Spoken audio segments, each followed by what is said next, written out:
Hi, it's Dwyer. It is May 17th, 2025. Dwyercrime.blog, a free site. Also, always 1776.com, a free site. Let's talk about the Diddy case. Let me try to respond a bit to some of the comments left in response to the earlier videos. Let me point out that I'm very proud of my subscribers. I'm very proud of their takes, their willingness to challenge what's being presented in the press, their willingness to challenge me on the statements I make. Right? We're all trying to figure out this Diddy case as the evidence comes in. I'm guessing there are going to be other parts of the case that don't involve Diddy's former girlfriend, Cassie Ventura. Let's talk about it, but first remember, the opinion you should follow should be your own. Just consider this video to be a second opinion from a complete stranger online. Now let me concede out the gate. The prosecution, in my eyes, has proven that Diddy engaged in domestic violence with regard to Cassie Ventura. Right? Understand there's the film evidence, and folks, the film looks bad. There's also testimony from Cassie herself. There's also testimony from Daniel Phillip, a male escort, that he was present when Diddy threw a bottle at Cassie and drugged her by her hair. Right? He then was an ear witness, not an eyewitness, but you can be an ear witness, hearing things. He then heard sounds that indicated to him that Combs was hitting Cassie. Right? That testimony is very important in this case. I don't want to diminish it. You now have testimony from Dawn Richard, another Diddy artist, about her seeing Sean Combs physically assault Cassie. So from my seat, Sean Combs is going to get convicted of at least domestic violence. Right? I don't believe Sean Combs is going to be found not guilty across the board. But here's what I want to continue to harp upon, and it's very important. Right? The prosecution, because they have charged this complaint as a RICO case involving sex trafficking, right? Not just domestic violence, but sex trafficking. The prosecution's going to have to show that Diddy forced his on-again, off-again girlfriend of 10 years to have sex with a prostitute he hired. In other words, him being abusive is not enough to show sex trafficking. The prosecution showing that Diddy and his girlfriend, right, that couple was involved in prostitution, right, hiring prostitutes for private freak-offs, is not enough to show sex trafficking. What they're going to have to do is link the two. They're going to have to say, here is evidence, and Cassie's already off the stand. Here is evidence that Cassie engaged in sex against her will. Right? I believe that requires more than a sex worker seeing the two of them argue. Diddy get violent. Right? You're going to have to link that violence to the actual sex that Cassie had. Right, folks? Let me just say,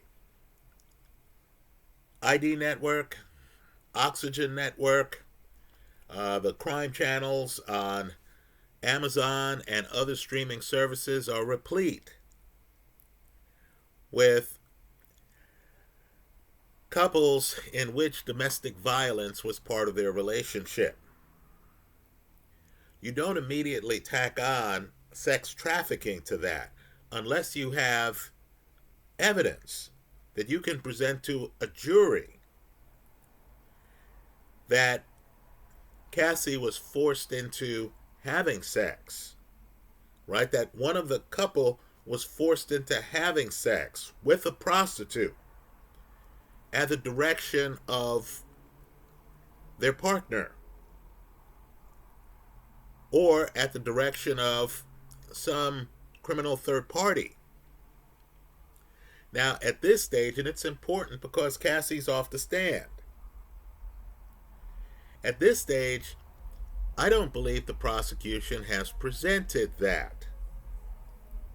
In other words, if we're jurors, we need evidence to base our findings, right? Take even the film here where Cassie's in the hallway.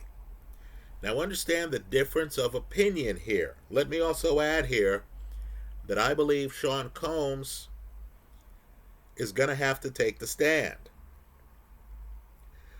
But let me say, Cassie in the hallway, she testified, caught on film. So we know an event happened, hotel surveillance film. She testified that she was trying to leave a freak off, and that Sean Combs wouldn't let her. Sean Combs came into the hallway, right, was physically abusive to her and dragged her back into the freak off. Now that's what the prosecution wants the jury to believe, right? But necessarily, there are other people in the room, right? If it's a freak off, Sean Combs would have to be in the room, right? He comes out of the room. We know he was in the room. At least one prostitute would have to be in the room, right? At least.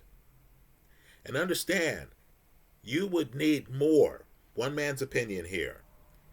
You would need more than someone who's present and says, yes, I saw this couple have an argument and I saw her leave and him drag her back into the room. Right, folks? You need a link to the sexual activity. In other words, someone would have to be able to testify that Sean Combs was saying things like, you're gonna do this, right? Or Sean Combs said to a prostitute, go ahead and do this to her whether she wants you to or not.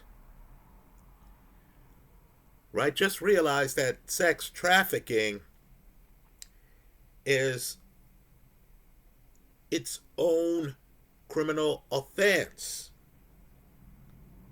Right? In court, you can't just say, this guy was abusive. We can't even say, this guy slapped her around in front of me. Right? Because that's domestic violence. There has to be fraud. There has to be coercion. Right? There has to be, some forcing of Cassie to have sex against her will, if you are buying into the prosecution narrative. Right now, these cases are hard to prove because the victim, of course, has one set of facts that might be disputed, right? We're in a trial. Obviously, Diddy's defense team disputes the allegations. But in this case, because third parties, prostitutes, sex workers, escorts, necessarily have to be involved, I believe you need smoking gun testimony. Right now, maybe the prosecution has it. Maybe we're just in the early innings of a trial that's gonna go 9 innings. Right? Maybe the prosecution has it. They haven't presented it. The evidence that some subscribers have presented here on YouTube in response to earlier videos, that the sex worker had problems getting aroused because of the domestic violence around him. Right? In my opinion, isn't enough, because conceding that there's domestic violence around him, conceding that Diddy committed domestic violence on Cassie in the presence of this sex worker, doesn't get us where we need to go, doesn't satisfy the burden of proof to show sex trafficking. In other words, I have to go from the sex worker saying there was domestic violence, I couldn't get aroused, right? While it's descriptive, while it's jarring imagery for a jury, that doesn't show that, Diddy then forced Cassie to have sex against her will. Right? Let me make another distinction here. Whatever happened, just understand, the prosecution has to meet its evidentiary burden. Right? You as a juror can't sit there and think, in a criminal case, that's more likely than not that she was forced into, some sexual encounter. Right? It's the prosecution's burden to show you that she was. Right? So, as I've said here before, the initial encounter involving Daniel Phillip, the male escort, sounds to me like it was consensual. Right? Cassie isn't handcuffed. Diddy's off at the side. He's pleasuring himself off at the side. He's not holding a gun, forcing Cassie to do things. When the escort shows up, Cassie's not battered, bruised. In fact, she answers the door. In fact, there's independent communication after the two of them, the male escort and Cassie, get together, between the male escort and Cassie. Right? To me, while that's salacious, while that makes for news in a tabloid, that's not criminal. Right? Some couples are swingers. Some twosomes are actually threesomes. Right? Now, I'll agree that the fact that Cassie was involved with this male escort on other occasions doesn't obviate the need for consent on each occasion. I'll agree that if there's any occasion where Cassie was forced to have sex with this male escort,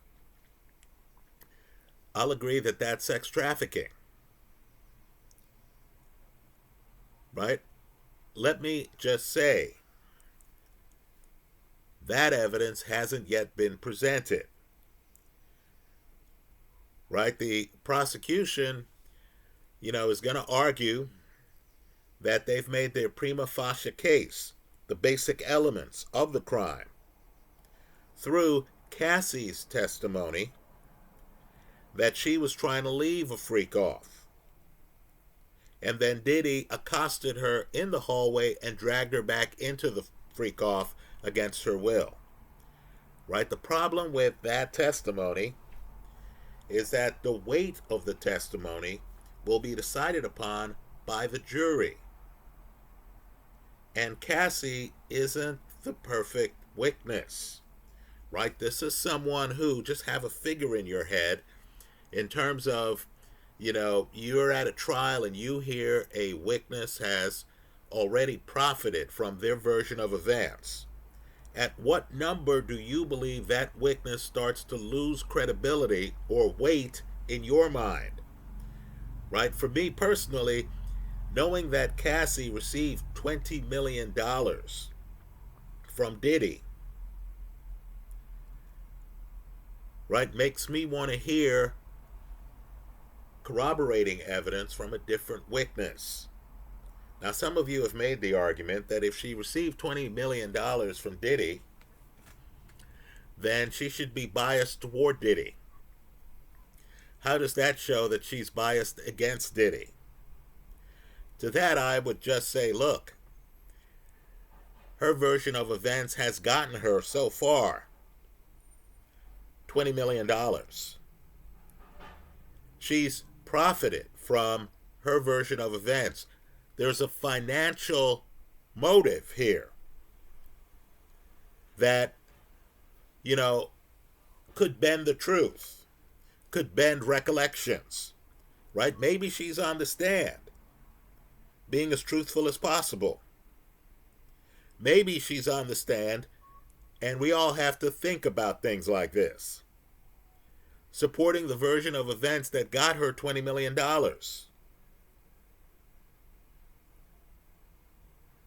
Right? Let me just say, too, that, as you know, there are repercussions involved for filing false police reports and things like that. Cassie sued Diddy.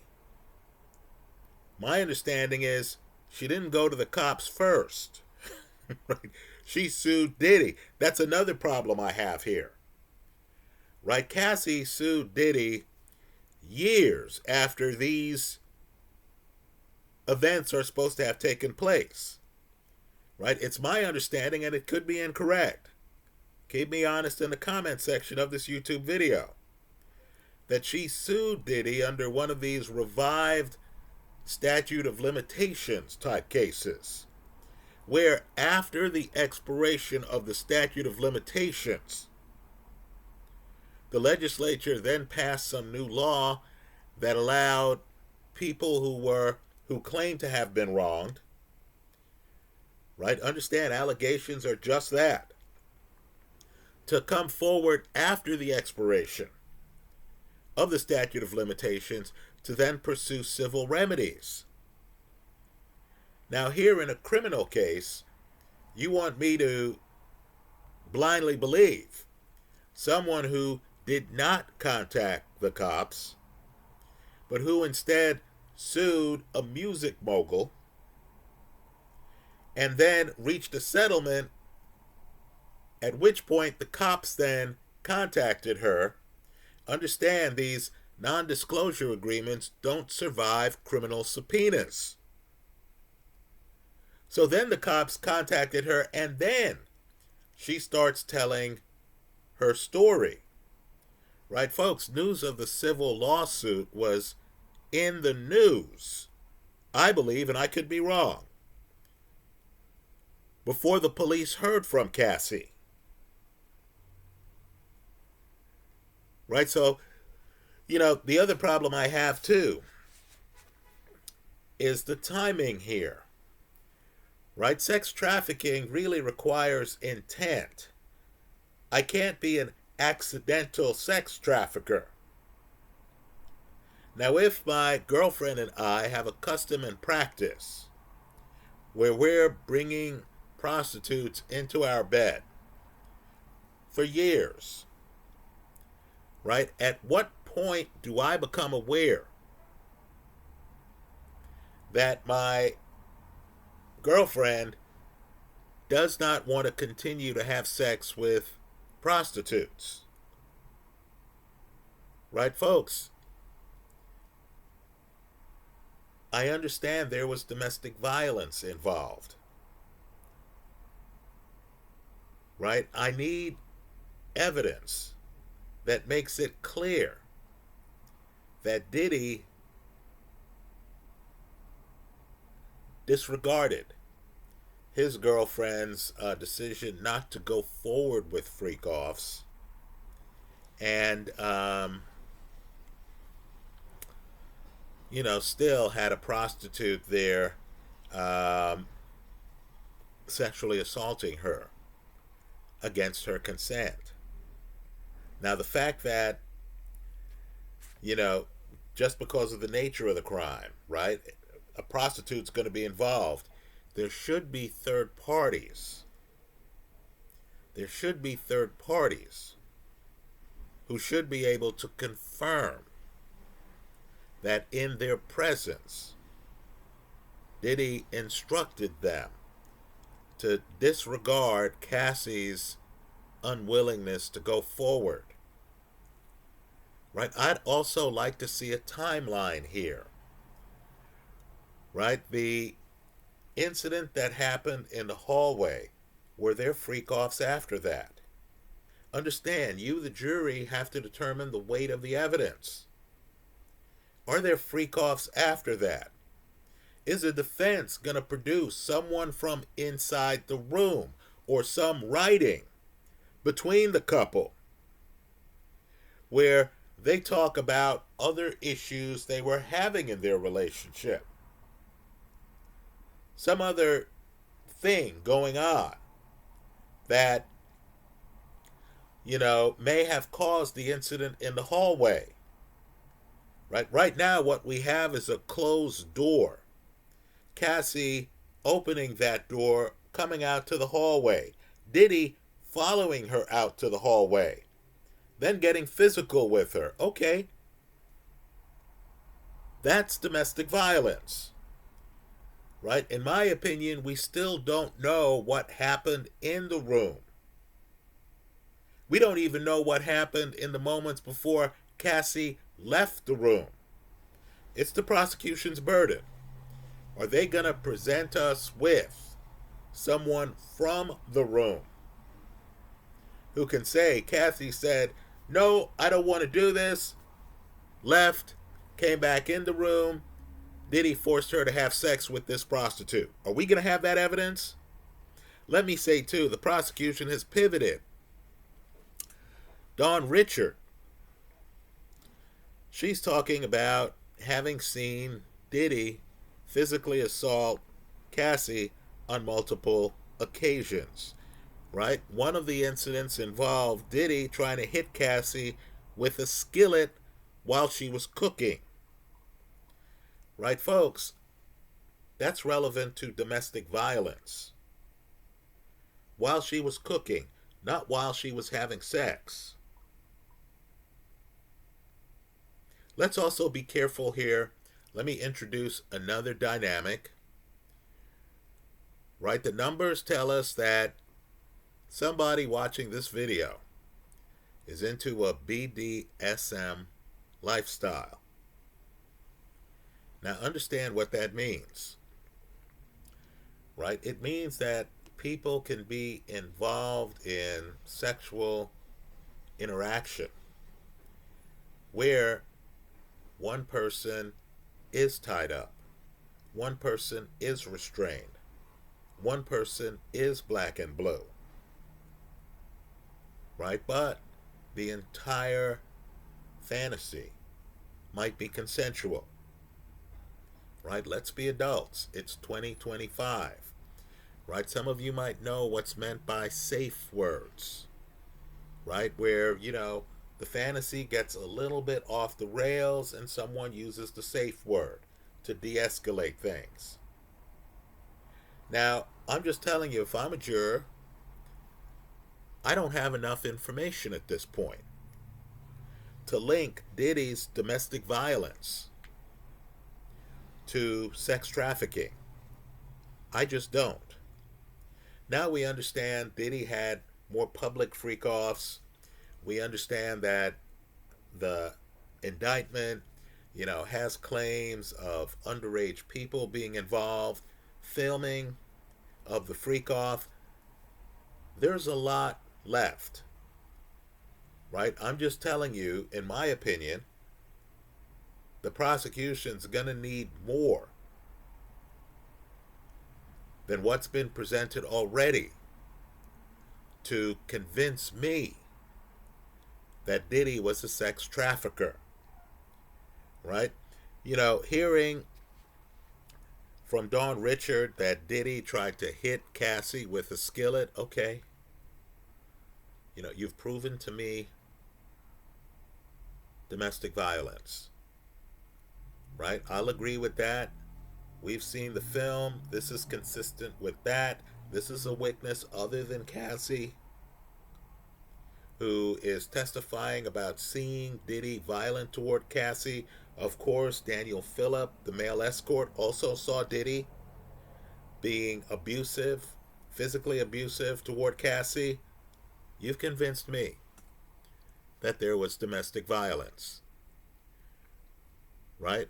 Where is the proof that there was sex trafficking? Right? The prosecution's going to have to link the two. Right? The crime necessarily involves more than Diddy and Cassie. There has to be at least one third party in the room, a prostitute.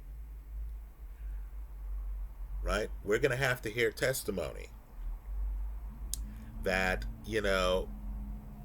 some prostitute was told by Diddy, and it's important because Diddy has to have caused intentionally what happened. Right? Some prostitute is going to have to testify that at the direction of Diddy, they in essence raped Cassie. Right? That's going to be hard here, folks. Let me also point out too that there's the allegation that there were drugs and things like that. You need to factor that into the weight you give anyone's recollection. This is a difficult case for the prosecution based on what it's charged. They've proven domestic violence. Sex trafficking is something completely different, in my opinion. Right? They need more. Let me say, too, that you can judge a case often by the early witnesses. They had Cassie testify already. Right?